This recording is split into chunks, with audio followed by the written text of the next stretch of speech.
These days, there are cameras everywhere. In your phone, on your desk, there are cameras with built-in cameras, which makes it all the more amazing. One surfer dude built a billion-dollar empire in this oversaturated market by building a camera devoted to fellow thrill junkies. GoPro is now a brand as vital to modern adventure sports as the helmets they are mounted on.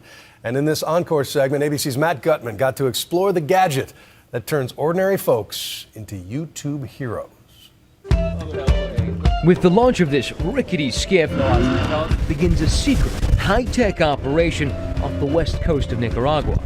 Hey! The guys paddling on their surfboards What's up, man? are the brain trust behind a camera company called GoPro, clandestinely testing their newest generation of cameras in a surfer's paradise. Even if you've never heard of GoPro, you've definitely seen the impossible angles, the POV of the death-defying, the visceral intensity of impact, Holy cow! and the serenity of a robot lofted into space.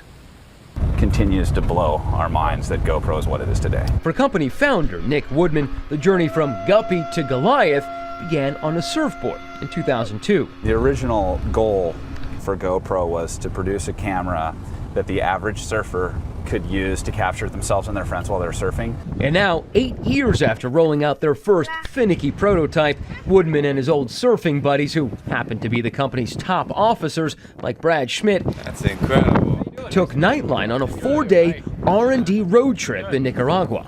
Does anybody ever say, dude, you have the best gig in the world? All the time. But I think he has the best gig in the world. He might. It is a good gig. Yeah, I mean, look at him. Smiling. He looks really stressed out to me. I don't know. Look at this guy. And they have a lot to smile about. GoPro is now the world's best-selling small camera. More than 3 million sold since 2009. Success you could arguably credit to the hordes of bruised and unpaid stuntmen out there trying to live up to the product's name, Hero. You see, the vast majority of GoPro videos out there are user-generated. YouTube has helped make GoPro what it is today. Facebook also. Our customers going out and capturing interesting footage with it and sharing it online is really what's driving GoPro's growth. Huh. It's a virally grown brand in the hands of our customers. Since 2009, the company has grown from 7 employees to over 400 and signed some of the country's most famous athletes, including Shaun White and Kelly Slater. But the camera, which costs about $400, has become much more than just a gizmo for self-admiring surfers. You think about how much television we watch, or how many movies or magazines you read about, your favorite sports or celebrities or whatnot, and then think about how much footage you've actually seen of yourself doing what you love to do the most. GoPro makes it possible for people to have professional quality footage of their life during their life's most meaningful moments. Brad Schmidt heads up GoPro's media team, which means he's often the first to get his hands on GoPro's biggest innovations, products they lovingly design but don't sell, like this matrix-like array and this waist belt. This is one of the cool mounts that I think you really like. It's like as if there's a cameraman following you the entire time. Isn't that cool? It's really cool.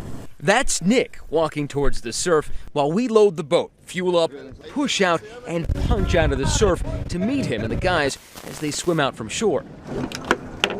Diving into the water, the real experiment begins, testing and tweaking their latest invention like mad scientist surfers.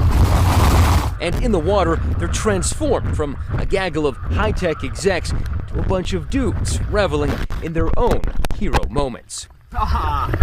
I'm Matt Gutman for Nightline, going pro in Nicaragua.